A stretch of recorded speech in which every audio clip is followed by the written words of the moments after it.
कर्दम ऋषि की नजर पड़ते ही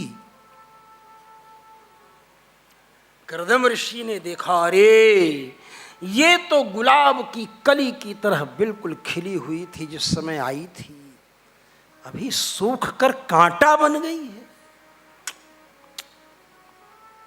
मन में दया आई, करुणा। धर्म का पालन करती हुई पतिव्रता धर्मपत्नी मेरी इतनी दुबली पतली हो गई। सोचे इसके लिए कुछ करूं। संकल्प किया। संकल्प करने मात्र से दिव्य विमान तैयार हो गया। बैठने के लिए दिव्य दिव्य आस्तरण युक्त आसन लगे हुए हैं। स्नान गृह में, स्नान घर में तरह तरह के स्नानीय चूर्ण रखे हुए हैं। शीतल जल, उष्ण जल की व्यवस्था है सेविकाएं सेवा करने के लिए। ऐसे दिव्य अद्भुत विमान के अंदर विशेषता भोजन की थी कि संकल्प करने मात्र से भोजन प्राप्त हो जाता था, बिना धुआं के।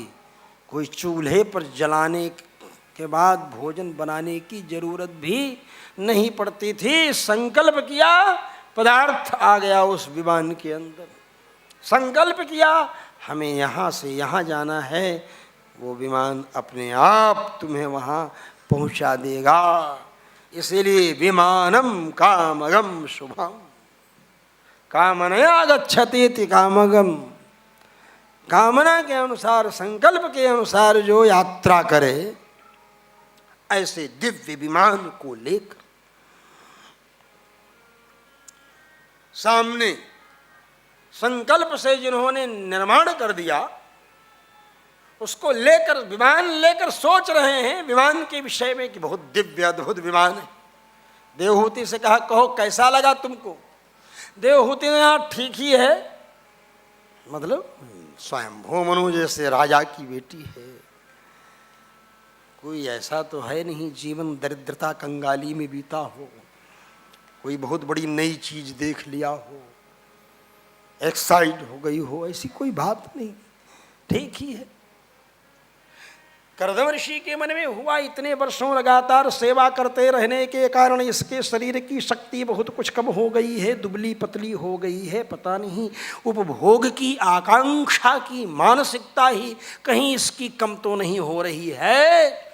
ऐसा मन में विचार करके कर्दम ऋषि ने सोचा कि इसे नवीनतम स्थिति में पहुंचा दिया जाए। और ऐसा सोचते ही उन्होंने कहा, देवी सरोवर में डुबकी लगाओ। उनके कहते ही उसने सरोवर में डुबकी लगाने के लिए जैसे ही पैर रखा, वैसे लगता है एरो ब्रिज से डायरेक्ट प्लेन में, क्राफ्ट में, हवाई जहाज में प्रवेश कर जाओ तो लगता है सीढ़ी उढ़ी चढ़े नहीं, डायरेक्ट हवाई जहाज में ही आ गए। ऐसे ही देवहूति को लगा विमान में प्रविष्ट हो गई वो। अभी तो उस सरोवर में डुबकी लगाने के लिए जा रही थी, उस सरोवर का पानी कहाँ गायब हो गया, सीढ़ी कैसे बन गई, उसके माध्यम से उस विमान के अंदर वो प्रविष्ट हो गई। विमान के अंदर जब गई तब वहाँ पर एक लाइन से कोई सुंदरी 16 वर्ष की सुंदर माला हाथ में लिए खड़ी है, तो कोई 16 वर्ष की सुंदरी हाथ में तांबूल लेकर खड़ी है, तो कोई 100 सुंदर परम सौंदर्यशालिनी हाथ में दर्पण लेकर के, शीशा लेकर के खड़ी है। शतम माला हस्ता, शतम बासो हस्ता, शतम दर्पण हस्ता, जैसे वैकुंठ में वर्णन किया गया है, तो ऐसा ही रूपक यहाँ इनके दिव्य विमान में वो सेविकाएं, एयर होस्टेस सामने आकर के कहती हैं, वयम कर्मकरी तुभ्यं साधिनः करवाम किम।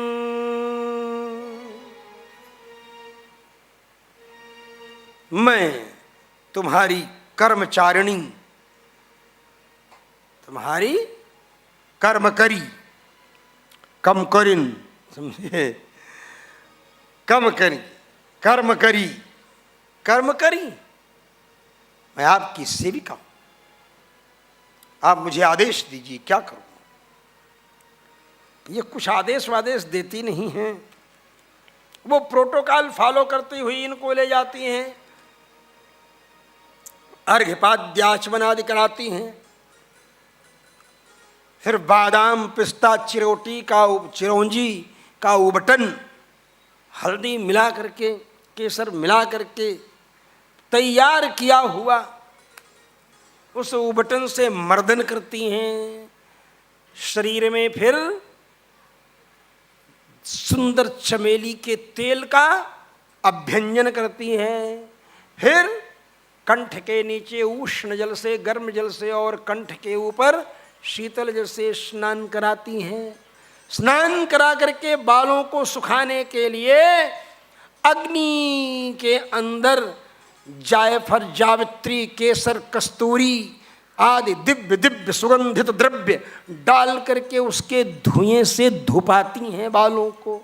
धुपा करके फिर प्रसाधनिका से, कंघी से झाड़ करके चोटी गूंथ करके और फिर जूड़ा बांधती हैं।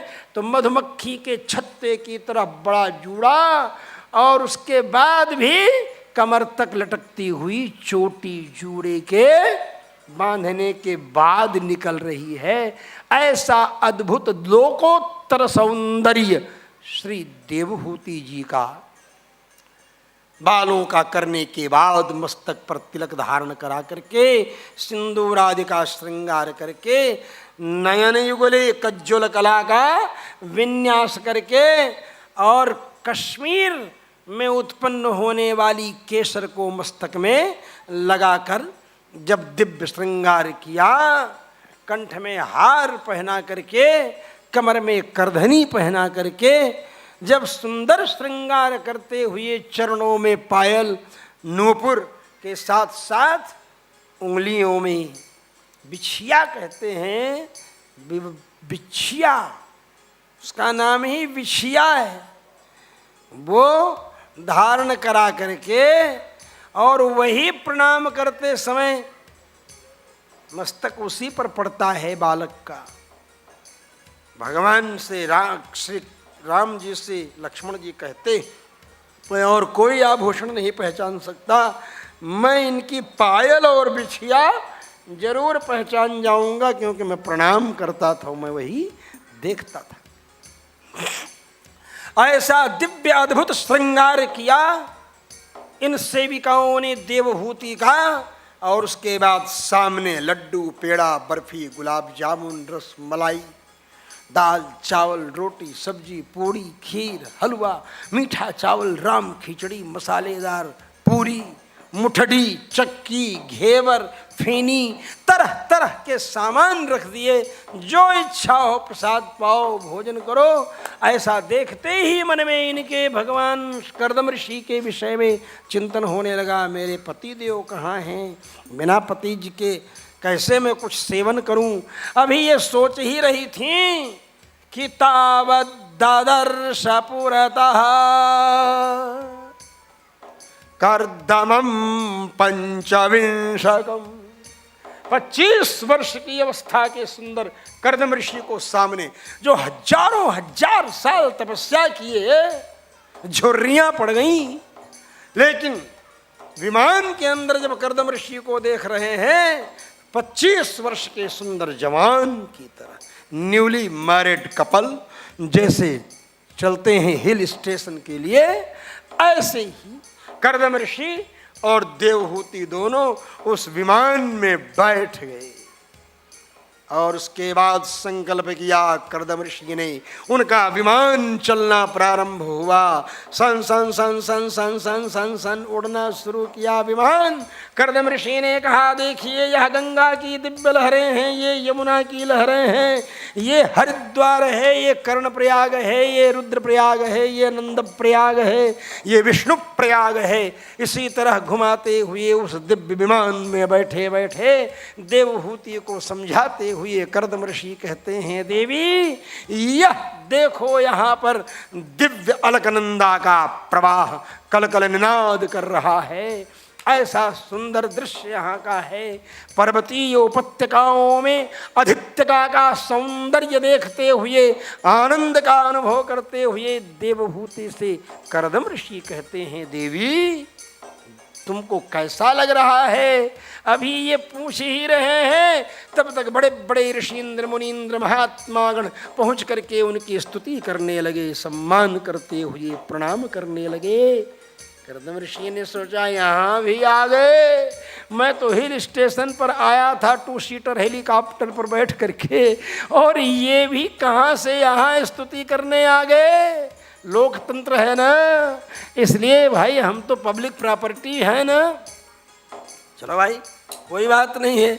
वहाँ लोग स्तुति किए, प्रणाम किए, वहाँ से घुमाते हुए स्वर्ग आदि दिव्य दिव्य क्षेत्रों तक अपने विमान को घुमा करके चले आए जहाँ तहाँ से। ऐसे घूमते घूमते भ्रमण करते हुए और रमण करते, भ्रमण क्या समझे? रमण लिखिए RAMAN, रमण, और उसके पहले BH लिख दीजिए तो क्या हो जाएगा? भ्रमण हो जाएगा ना। तो भ्रमण के गर्भ में रमण छिपा हुआ है, भ्रमण के बीच में ही रमण है। भ्रमण लिखेंगे तो रमण अपने आप लिखा जाएगा, क्या समझे? इसलिए रमणं भ्रमणं विना कथं, रमणं भ्रमणं विना कथं, रमण